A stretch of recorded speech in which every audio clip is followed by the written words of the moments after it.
데이면서 교회적으로는 어버이 주일로 함께 예배합니다. 어버이 주일을 맞이하여서 우리 가정 가운데 하나님의 은혜와 복이 넘치시기를 주님의 이름으로 축복합니다. 지금 우리는 말세를 살아가고 있습니다. 말세를 살아갈 때 가장 나타나는 대표적인 현상이 있습니다. 가장 핵심적인 모습은 하나님의 창조 질서가 무너지는 세상입니다. 먼저 우리가 살고 있는 이 세상, 지금 보면 지진과 홍수와 토네이도와 산불과 화산 폭발 등과 같은 자연의 질서가 무너지고 있습니다. 또 전쟁 등으로 국가 간의 질서도 무너지고 있습니다. 우크라이나, 러시아 전쟁, 또 더해져서 인도, 파키스탄 전쟁까지 지금 벌어지고 있는 정황입니다. 무엇보다도 말세의 가장 핵심적 모습은 가정의 질서가 급격하게 무너지고 있습니다. 결혼을 하지 않는 그러한 청년들이 점점 많아지고 있고요. 결혼을 한 가정들, 특별히 그 안에 들어가서 관계가 깨어져서 급격하게 가정이 무너지고 있는 것이 말세의 가정의 현실입니다.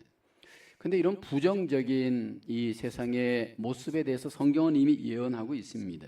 오늘 우리가 읽은 디모데후서 성경에 보면 말세에 나타나게 될 19가지의 부정적 사람들의 모습이 소개됩니다. 개인적으로도 가정적으로도 사회적으로도 이 부정적인 모습이 나타나게 됩니다. 근데 말세에 가장 핵심적으로 나타나는 부정적인 사람들의 모습은 관계가 깨어지는 겁니다. 감사가 없고 거역과 원망과 같은 이 관계가 깨어지는 시대, 그 삶이 말세의 핵심적인 모습입니다. 저는 목회 현장에서 많은 성도님들의 가정을 들여다봅니다. 외적으로 볼 때는 평안한 것 같은데 안으로 들어가 볼 때 참 그렇지 못한 가정들을 너무 많이 봅니다. 여러분, 가장 아름다운 가정의 모습은 어떤 모습일까요? 돈이 많은 가정, 사회적 성공을 이룬 가정, 물론 이것들도 외적으로 필요합니다. 그런데 가정 안으로 들어갔을 때 상당한 경우에 가정들이 관계가 다 깨어져 있습니다. 관계가 깨어져 있는 가정에 또 들어가 보면 부모와 자녀 간의 관계가 깨어진 가정들이 의외로 많습니다. 특별히 자녀들 안에 많은 상처로 인해서 부모와의 관계가 공경과 순종의 관계에서 멀어져 있습니다. 자녀를 키울 때 미숙했던 우리 부모들이 아이들에게 거친 말로 상처를 주기도 하고요. 본이 되지 못한 삶으로 아이들에게 깊은 내면의 아픔이 있습니다. 경제적으로 충분히 서포트하지 못하고 또 가정의 부모들이 이혼을 하는 등 아이들에게 있어서 그런 내면의 상처가 부모들을 더 이상 공경하지 못하고 순종하지 못하게 하는 아픔이 되어집니다. 근데 성경은 이런 모든 부정적 현상을 전제하고 이런 관계의 어려움을 하나님은 이미 아시고 오늘 본문 에베소서를 통해서 부모에게 필요한 관계에 대해서 우리 자녀들에게 어떤 관계를 회복해야 할지 말씀을 합니다. 오늘 본문을 기록한 바울, 에베소서도 기록하였고 디모데후서도 기록하였습니다. 바울이 성경을 기록할 때 대표적인 세상의 문화는 로마 문화입니다. 디모데후서와 에베소서를 기록할 때 주후 63년에서 66년 사이의 시간입니다. 당시의 로마 문화는 반성경적 문화였고 이미 릴레이션십에 있어서 하나님 앞에 부정적인 관계로 인하여서 심각한 문제들이 있었던 상황에서 본문은 기록됐습니다. 그리고 이 말세의 정황에서 가정을 들여다보는 하나님은 우리 부모들에게 필요한 관계, 자녀들로서 어떤 관계를 맺어야 할지 오늘 본문은 말씀을 합니다. 첫째로 부모에게 주 안에서 순종하는 관계가 필요합니다.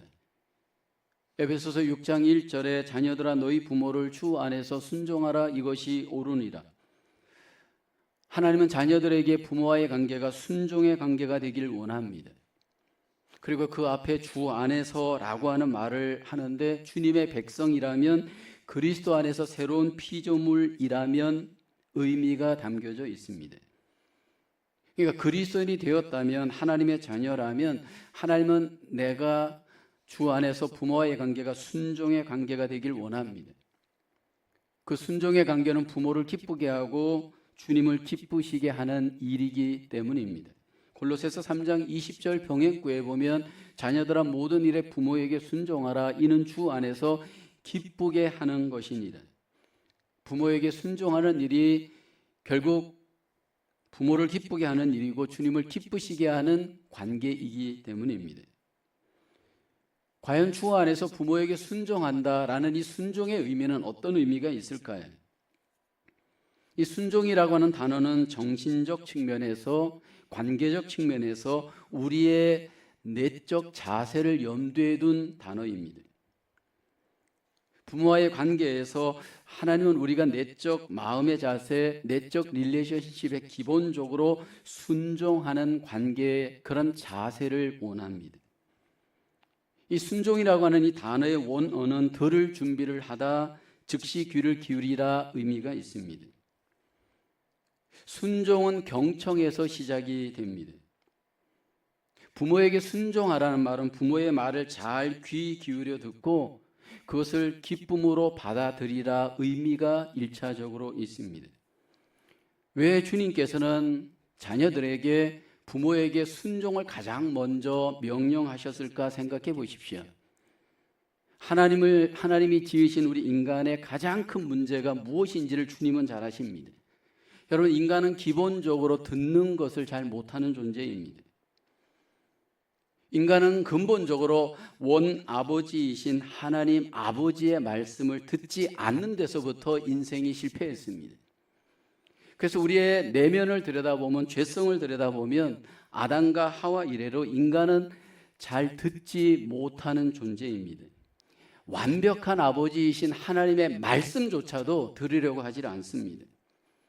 말씀을 듣는 일에 인간은 실패한 존재입니다. 그리고 그 듣지 못하는 우리의 죄성을 하나님은 누구보다도 잘 아십니다.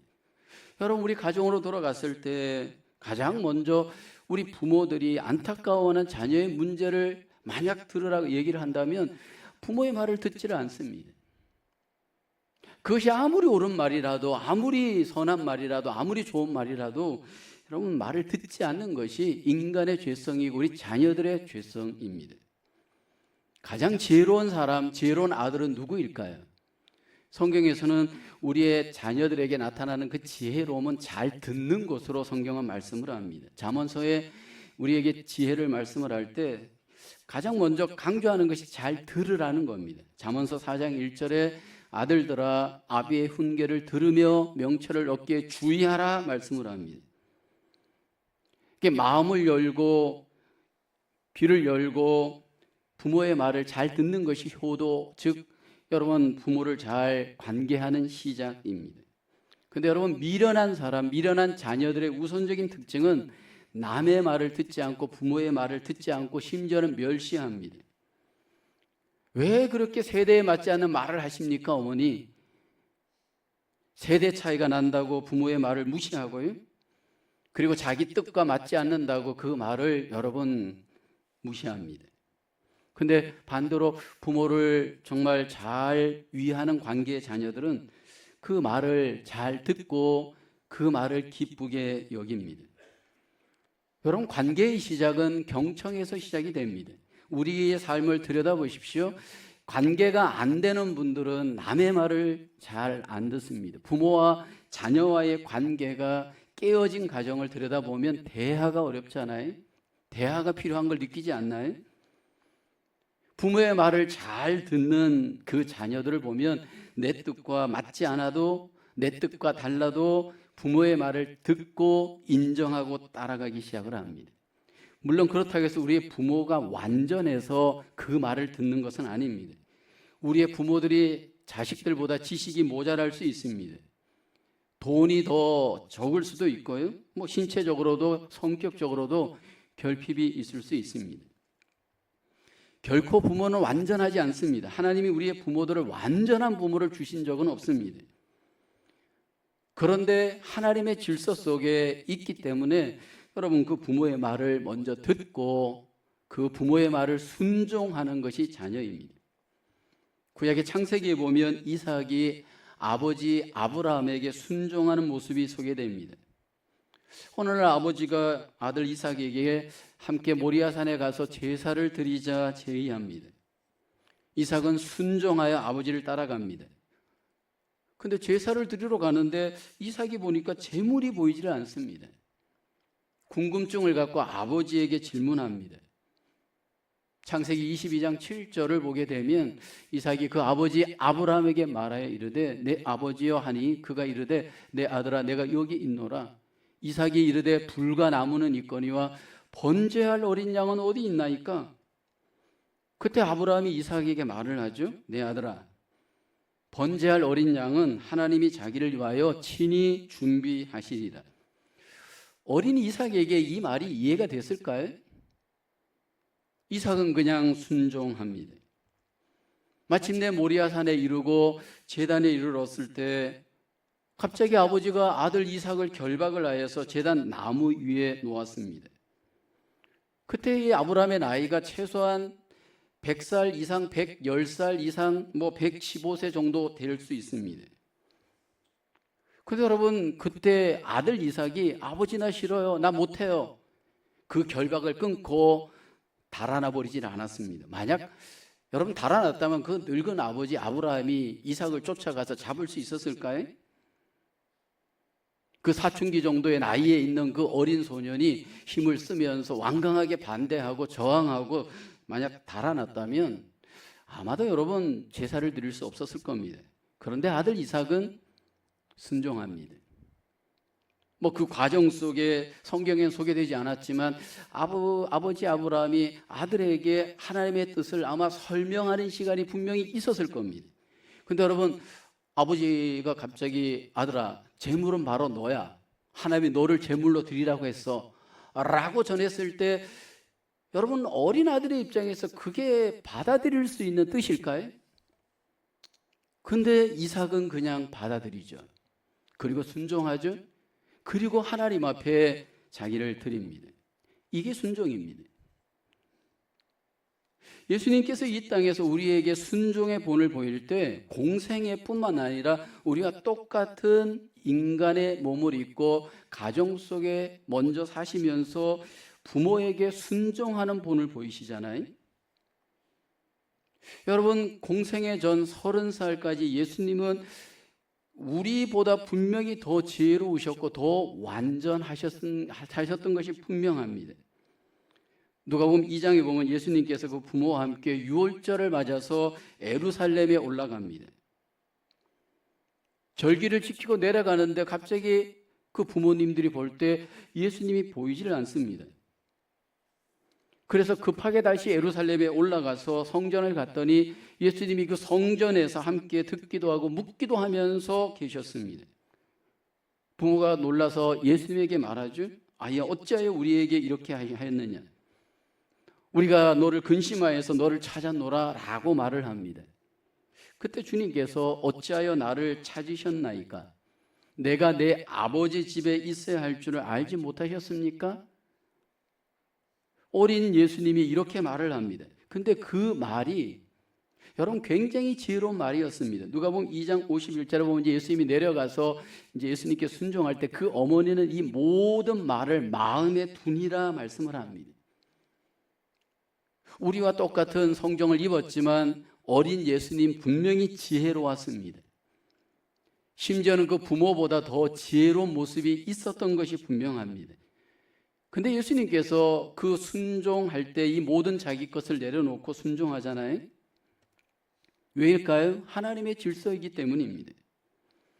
그래서 오늘 본문의 바울은 부모에게 순종하는 것이 옳다라고 말을 합니다. 에베소서 6장 1절 하반절을 보면 이것이 옳으니라 말씀을 합니다.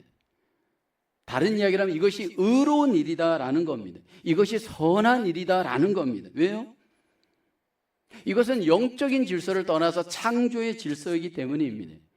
이것은 일반 세계를 포함하여서 다 인정해야 될 선한 뜻, 의로운 뜻, 하나님의 뜻이기 때문입니다. 태초에 하나님께서 우리 인간을 만드셨을 때 이렇게 가정 속에서 자녀가 부모에게 순종하는 것이 하나님의 일반적인 창조 질서의 선한 뜻이기 때문입니다. 여러분, 우리의 가정은 하나님의 창조 질서의 작품입니다. 하나님께서 우리의 가정을 창조하셨을 때 하나님은 그 창조한 가정 속에 질서가 있길 원하십니다. 그 질서를 이루는 부모 자식 간의 관계에 있어서 가장 핵심적인 하나님의 질서의 원리는 순종입니다. 그리고 그 순종의 우선적 보이는 대상은 바로 부모이고, 부모는 하나님을 대신하여서 보여주는 대리인입니다. 그래서 루터는 이런 얘기를 했습니다. 부모는 하나님의 대표다. 그러므로 우리가 하나님을 존경과 경외로 섬기듯이 하나님의 대표인 부모도 존경과 경외로 섬겨야 한다. 그렇게 강조합니다. 오늘 우리 가정의 부모들과의 관계가 하나님은 먼저 순종의 관계가 되길 원합니다. 하나님의 뜻 안에서 우리의 가정 속에 자녀들이 부모에게 순종할 때 여러분, 하나님께서 기뻐하시는 가정, 하나님께서 영광을 받으시는 가정, 하나님의 복을 받는 가정이 될 줄로 믿습니다. 저도 3명의 자녀를 키우는 이제 부모로서 존재하기도 하고, 또 어머니를 모시는 자녀로서 존재하기도 합니다. 근데 사실 자녀들이 저와 관계를 할 때 가장 그 자녀들이 저를 기쁘게 하는 효도는 다른 게 아니고 하나님의 뜻 안에서 순종할 때입니다. 하나님의 뜻 안에서 그들이 예배하는 일에 순종하고 하나님 앞에 순종하는 삶을 살아가면 그 어떤 효도보다도 가장 기쁜 순종입니다. 사실 그 사춘기 때 막 아이들이 공부할 때 이 순종의 부분에 있어서 갈등과 어려움이 많잖아요. SAT를 앞두고 시간을 쫓기면서 공부를 할 때 예배 드리러 가는 일을 순종하는 것, 이거 좀 안 하면 안 됩니까? 이거 다음에 하면 안 됩니까? 좀 스킵해야 되겠습니다 라고 할 때 안 돼, 예배해야 돼 라고 할 때 자기 뜻을 내려놓고 순종할 때 그것이 사실 부모를 제일 기쁘게 하는 공경입니다. 그것은 우리 자신들이 또 부모와의 관계를 할 때도 마찬가지입니다. 하나님의 뜻 안에서 부모에게 내 뜻을 내려놓고 순종해 갈 때 여러분, 그 순종이 얼마나 우리에게 있어서 부모를 기쁘게 하고 하나님께 영광이 되겠습니까? 저는 이제 교회 안에 우리의 어린 자녀들이 사춘기를 지나서 청년기를 지나서 가정을 꾸리는 그 과정을 지켜보는 이제 그 히스토리를 제가 갖게 됩니다. 근데 한 자녀가 어려서부터 자라서 어른이 되어져 열매를 맺는 그 과정을 추적해 보다 보면 그 사람 속에 학교의 히스토리, 가정의 히스토리, 개인의 히스토리, 교회의 히스토리가 다 묻어납니다. 근데 여러분, 공부만 잘한다고 그 아이가 잘 되는 것은 절대로 아닌 것을 우리는 봅니다. 그 가정 속에서 어떤 관계로 부모들과 관계하는가가 너무너무 중요합니다. 인생은 결국 관계인데 그 관계를 가장 먼저 연습하고 경험하는 우선적인 곳이 바로 가정입니다. 근데 그 가정에서 부모에게 순종을 하면서 팔로우를 배웠던 아이들이 학교에 가서도 오베이가 되어지고 교회에 와서도 순종이 되어지고 그것이 사회적 질서를 이루는 기준이 되어집니다. 그러면서 어른을 공경할 줄 알게 되고 그로 인해서 하나님을 공경할 줄 알게 되고 순종할 줄 알게 되어집니다. 우리의 가정의 자녀들이 부모와의 관계가 순종의 관계로 회복되어져 하나님의 뜻을 이루고 영광을 돌리며 하나님의 복을 받는 열매로 우리 가운데 경험되어지기를 주의 이름으로 축원합니다. 두 번째로 부모에게 주 안에서 공경의 관계가 필요합니다. 에베소서 6장 2절에 내 아버지와 어머니를 공경하라. 이것은 약속에 있는 첫 계명이니라고 합니다. 자녀들과 부모와의 관계가 공경의 관계가 되라 성경은 원합니다. 여기 사용되어진 공경이라고 하는 단어, 히브리어 카베드라고 하는 단어를 보니까 이것은 영광과 관련되어진 단어입니다. 그러니까 하나님을 향하여 영광을 돌리는 자세에 이 공경이라고 하는 단어가 사용되어지는 겁니다. 즉 공경이라고 하는 것은 하나님께 영광을 돌리는 경외의 자세로 부모를 공경하라 의미입니다. 육신의 부모를 대할 때 하나님 앞에 영광을 돌리는 그 경외심으로 영광스러운 부모와의 관계를 공경의 관계로 가질 것을 성경은 강조합니다. 보이는 부모를 공경할 때 보이지 않는 하나님을 공경할 수 있기 때문입니다. 그러면서 하나님은 구약의 율법을 통해서 이 공경의 중요성을 너무너무 반복하여서 강조합니다. 일단 만약 공경을 하지 않는 자녀에 대해서는 하나님은 단호하게 저주를 명령합니다. 신명기 27장 16절을 보면 그의 부모를 경홀히 여기는 자, 공경과 반대가 경홀입니다. 저주를 받을 것이라 하나님은 공경이 없는 자녀에게 저주가 임할 것이다 단언하십니다. 더 나아가서 공경하지 않는 자녀에 대해서 심지어는 죽음을 명령합니다. 레위기서 20장 9절에 보면 만일 누구든지 자기의 아버지나 어머니를 저주하는 자는 반드시 죽일지니 그가 자기의 아버지나 어머니를 저주하였은즉 그의 피가 자기에게로 돌아가리라. 그러면서 하나님은 이 부모 공경을 율법에 아주 강조되어지는 계명으로 넣고 약속에 있는 첫 계명으로 강조합니다.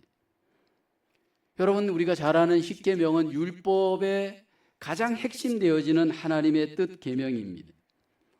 구원받은 이스라엘 백성들에게 하나님께서 가장 핵심적으로 너희가 하나님과의 관계, 이웃과의 관계를 어떻게 해야 할지 그 계명을 통해 말씀을 하십니다. 1계명에서 4계명까지는 우리가 하나님과의 관계를 어떻게 공경해야 할지 하나님은 말씀을 하는데 5계명에서 10계명까지는 사람들과의 관계에 대한 계명입니다. 근데 그 5계명이 뭐냐면 내 부모를 공경하라입니다. 즉 하나님께서 사람들과의 관계의 기초가 뭐냐면 부모와의 관계의 공경으로 결정되어지는 것을 말씀을 합니다. 그러면서 이 5계명 부모 공경의 계명이 좀 더 다른 계명과 어떤 차이점이 있냐면 약속이 있는 첫 계명으로 말씀을 합니다. 약속이 있는 첫 계명은 두 가지의 의미가 있습니다.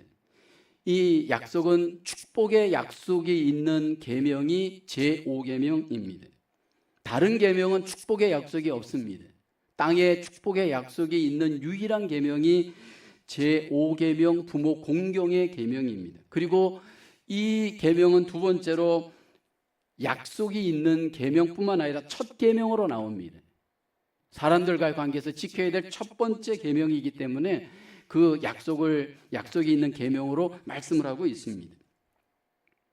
과연 여러분 부모를 잘 공경하는 구체적인 예는 무엇일까요? 우리는 성경을 보다 보면 많은 인물이 있지만 구약의 요셉을 보면 부모를 어떻게 공경하는지 우리에게 좋은 모델이 됩니다. 요셉은 17살의 나이에 외국의 종으로 팔려갔고 30살의 나이에 애굽에서 총리가 됩니다. 그런데 총리가 된 이 요셉이 경험하는 그 아버지 야곱 형들은 가뭄을 만나서 심각하게 가정적인 어려움을 겪게 되는 상황을 만납니다. 어쩌면 노년의 야곱에게 있어서 인생 최고의 위기를 맞이하게 됩니다. 그런데 요셉이 그 아버지 그리고 그 아버지의 형들을 이제 가뭄이 비교적 없는 지역 애굽의 고센 땅으로 이주케 합니다. 그리고 야곱 아버지를 공경합니다. 창세기 46장 29절을 보게 되면 요셉이 그의 수레를 갖추고 고센으로 올라가서 그의 아버지 이스라엘을 맞으며 그에게 보이고 그의 목을 어긋맞지 않고 얼마 동안 울며 정말 오랜만에 17살의 나이에 팔리고 난 뒤에 최소한 13년, 15년 이상의 시간이 흐른 뒤에 아버지를 만났을 때 이미 아버지는 늙어 있었고 경제력은 하나도 없고 가뭄을 만나서 거렁뱅이와 같은 그런 상황이 되었습니다. 그때 요셉이 아버지를 공경합니다. 그 고센 땅에서 이제 야곱의 노년 17년의 인생을 삽니다. 성경은 야곱의 노년의 삶을 이렇게 평가합니다. 생육하고 번성하였다 말합니다. 그리고 거기에서 야곱이 죽게 됩니다. 야곱이 임종을 맞이할 때 요셉이 그 아버지의 죽음, 아버지의 장사를 잘 치르고 담당해 줍니다. 특별히 우리가 부모를 공경할 때 힘이 있을 때 건강할 때 잘 될 때는 큰 문제가 안 됩니다. 인생의 노년기가 되어지고 경제적으로 어려울 때 신체적으로 힘들 때 상황적으로 여러분 모든 것들이 어려워질 때에 공경이 더 필요하지 않을까요? 특별히 여러분 죽음을 맞이할 단계에 갔을 때 그 부모의 그 죽음을 잘 돌보아주고 여러분 장사 지내는 마지막까지 여러분 그 공경이 우리에게 필요하지 않을까요? 지금 한국은 100세 시대를 맞아서 부모들이 장수하는 시대입니다. 저도 가정적으로 장모님, 어머님이 90세를 맞이했습니다. 근데 여러분 이제 이 90 정도의 나이가 되었을 때 노년에 계시는 부모님들에게 어떤 공경이 필요할까 점점 상황은 바뀌어지고 더 필요는 깊어지는 것을 경험을 합니다. 뭐 그래도 활동적이고 좀 뭔가 돈을 쓸 수 있는 나이대에 부모들에게 제일 좋은 선물은 뭐 뭐니 해도 머니 캐시이겠죠. 그래서 이런 뭐 어머니날 뭐 이런 어버이날을 맞으면 물질적으로 이렇게 공경해 드리는 거 분명히 필요합니다. 옷을 입고 나갈 만한 환경에 있을 때는 계절에 맞춰 옷도 사드리는 거 공경일 거고요. 걸어 다닐 수 있는 조건에서는 여행을 보내드리는 것도 공경이고요.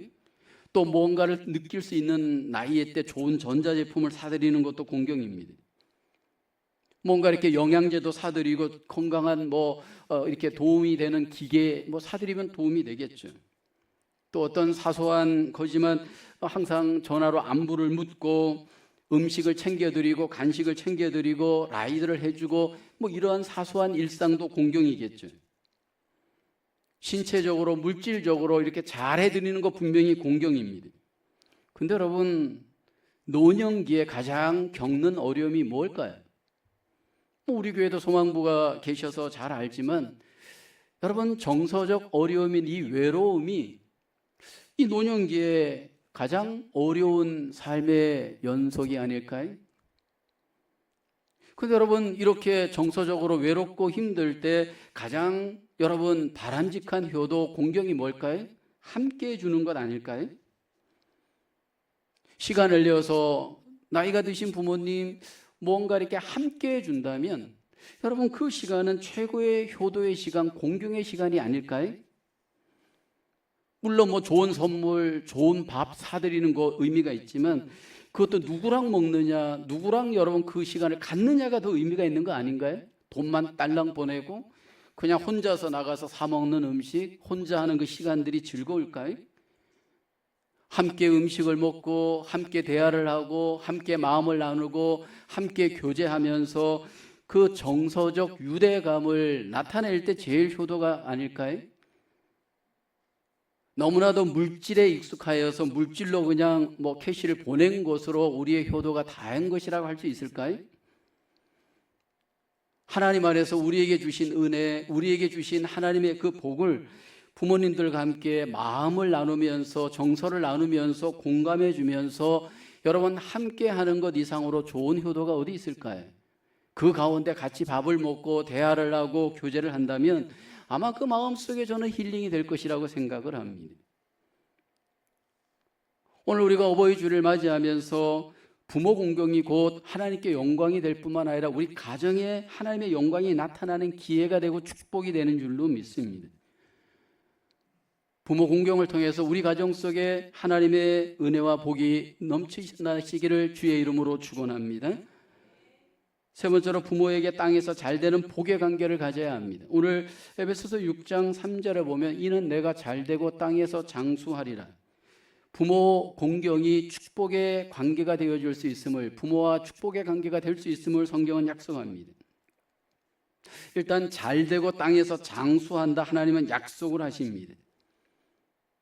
여러분 땅에서 잘 되는 것이 부모와의 관계 속에 잘 될 수 있음을 하나님은 약속을 합니다. 또 우리의 그 생명의 장수의 복이 이 생명의 선배이고 또 어른인 우리 부모들과의 관계 속에서 결정되어짐을 하나님은 말씀을 합니다.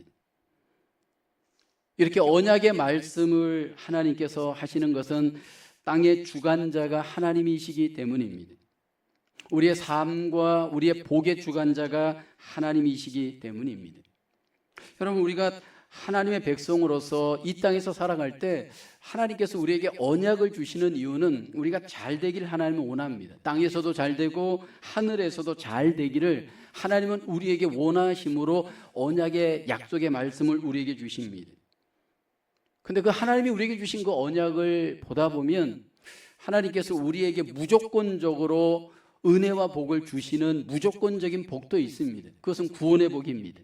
우리의 행위와 관계없이 하나님이 무조건적인 은혜로 우리에게, 우리의 가정에게 구원의 복을 주십니다.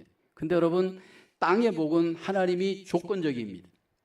대부분 하나님이 우리에게 어떤 순종을 원하면서 그 결과로 우리에게 복이 있을 것을 하나님은 약속을 합니다. 특별히 부모와의 관계 속에서 우리가 순종하고 공경할 때 하나님은 땅에서 잘 되고 땅에서 장수하면서 땅의 복을 누릴 것이다 약속을 합니다. 이 약속이 그대로 성취되어질까요? 여러분, 성경에서는 그 땅의 복을 경험한 성취의 인물들이 소개됩니다. 그 대표적인 인물이 구약의 룻이라고 하는 여인입니다.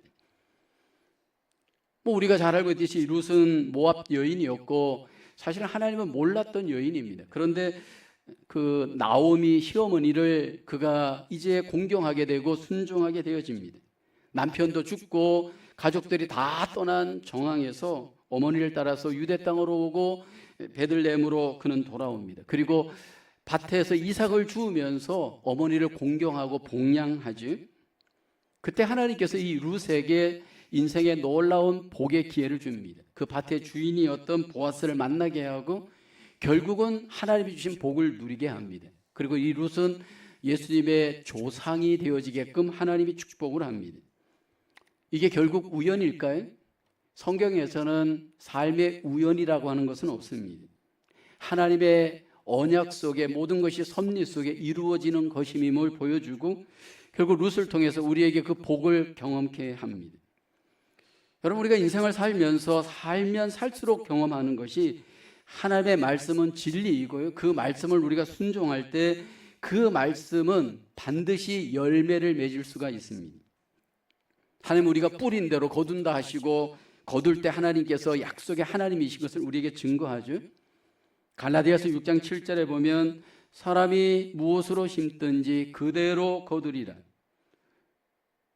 우리의 삶 속에서, 가정 속에서 우리가 하나님께 받은 이 말씀대로 부모를 순종하고 공경한다면 30배, 60배, 100배의 열매들이 여러분 우리 가정 속에 맺어질 수 있음을 믿으시길 주의 이름으로 축원합니다.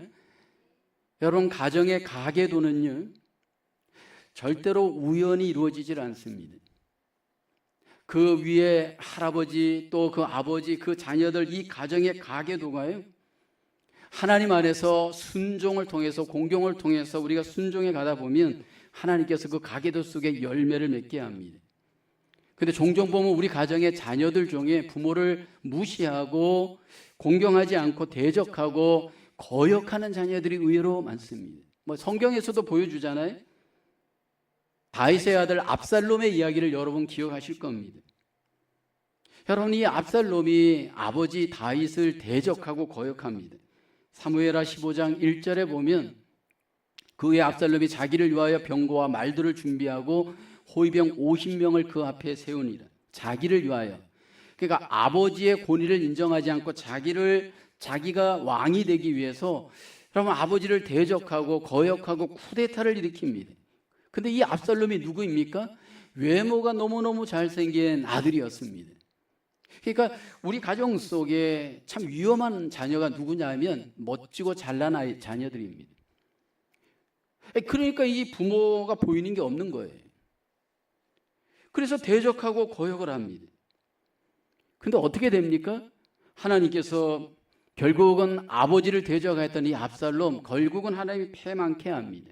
결국은 죽임을 당하잖아요. 여러분, 우리 가정에 압살롬이 내가 되지 말라는 법이 있을까요? 공부 좀 했고 사업 좀 했고 이렇게 해서 잘 됐습니다. 그러니 그 늙은 부모님 내가 볼 때 뭔 볼품이 있습니까? 알게 모르게 대적하고 거역하고 무시하면서 내가 압살롬이 될 위험이 있지 않을까요? 인생의 시간은 흘러가는데 너무 빨리 흘러가고요. 영원한 부모도 없고 영원한 자녀도 없습니다. 내가 부모에게 잘할 때, 내가 또 어른이 되었을 때 내 자녀들도 나에게 잘합니다. 여러분, 그 위치의 시간은 순식간에 체인지가 되어집니다. 내가 순종하고 공경하는 것만큼 우리의 자녀들도 나를 순종하고 공경할 수 있다라고 하는 생각을 해야 합니다. 가정의 가계도는 이상하게 여러분 계속 반복되어지는 것을 보게 됩니다. 어떤 형편에서든지 우리의 가정의 관계가 하나님이 원하시는 질서의 관계로 회복되어질 때 하나님의 복을 경험할 줄로 믿습니다. 순종과 공경으로 우리의 가정이 질서 있게 세워져 하나님의 복을 경험할 수 있기를 주의 이름으로 축원합니다. 말세의 시대를 살아가면서 우리 가정은 위기를 너무 많이 겪습니다. 가장 심각한 위기는 여러분 관계의 위기입니다. 그 관계의 위기를 어떻게 우리는 극복할 수 있느냐 하면 먼저 내가 주 안에서 부모의 권위를 인정할 줄 알아야 합니다. 우리 부모들은 하나님이 우리에게 보내는 하나님의 대리자이기 때문입니다. 그리고 그 부모와 어떤 관계를 맺어야 하느냐면 하나님께서 약속하신 대로 공경의 관계, 순종의 관계를 맺는 것 하나님의 뜻인 줄로 믿습니다. 더 나아가 하나님이 축복하시는 여러분 성취의 복, 하나님의 그 놀라운 복을 경험하는 관계로 우리의 부모와의 관계가 회복되어지시고 하나님 앞에 영광을 돌릴 수 있기를 축원합니다. 가정의 달을 맞아서 다시 한번 우리 부모님을 순종하고 공경하고 하나님의 복을 경험하는 관계로 회복되어져 하나님이 기뻐하시는 축복의 가정으로 우리 가정들이 승리하시기를 주님의 이름으로 축원합니다. 기도하겠습니다. 살아계신 하나님, 우리에게 가정을 주시고 우리에게 부모님을 선물로 주심을 감사합니다. 하나님, 우리의 가정의 부모님에게 하나님의 뜻대로 순종하며 공경하며 하나님의 복을 경험하는 복된 관계로 하나님 앞에 영광 돌릴 수 있도록 하나님 우리를 도와주시고 인도하여 주시옵소서. 하나님, 우리의 가정들이 하나님이 기뻐하시는 질서의 가정으로 하나님이 축복하시는 축복의 가정으로 더욱더 치유되어지고 회복되어지고 열매 맺을 수 있도록 하나님 은혜 베풀어 주시옵소서.